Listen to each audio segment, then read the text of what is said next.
So this month we're working on a pullover in the muscle up, which is a very hard movement to do.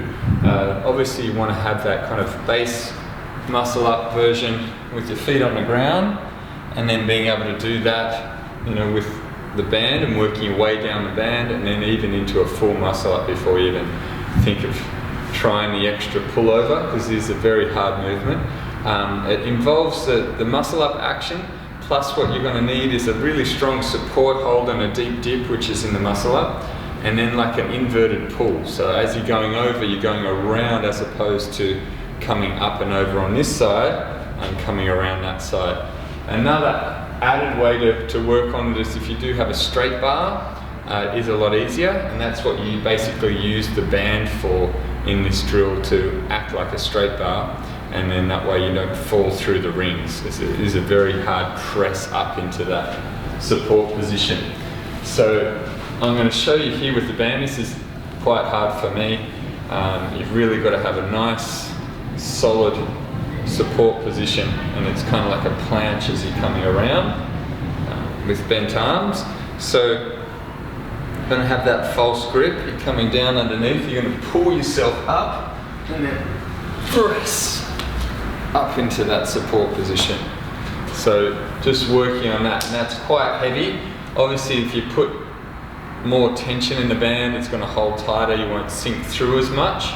I find it very difficult. It's it's my goal is to get that without the band, but just working on it in a safe way, so that way, if you go too hard and you pull something, then it's not really worth it in terms of your whole week of training. So make sure you're really respectful with your body, and if you don't have like a full body weight, at least a full body weight eccentric muscle up, I wouldn't even kind of go into that. Keep working on those, and then come back to it once you've got that down. And really want to have that nice strong false grip, because now you're going to have that disorientation. The other thing to work on as well is just like your back lever pull over. So you're pulling over, and instead of coming up into support, just coming down into your back lever, and that's the same kind of pull over action.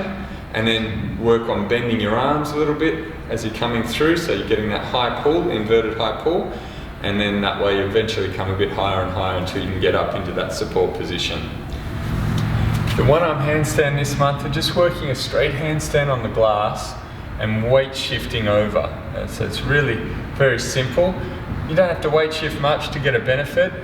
If you're still working obviously on your straight handstand without touching the wall, this is a progression on that, and a great way to kind of cross-train as well for that. So you're just weight shifting a little bit and then gradually decompressing that hand.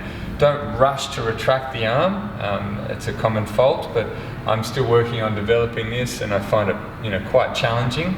A lot of pressure that goes through the neck, so you don't have to weight shift too far to get some challenge through those tissues to get a conditioning response. So just work the range that feels good, and just work on holding around 15-second hold each side. And as you get better, you can go longer or go wider with that weight shift. So get fairly close, so that way you're not arching. Nice soft kick up, and then lengthen through that line, and then weight shift over. So you want to shrug that arm up, feel that decompression on the opposite hand, come back to the center, center yourself.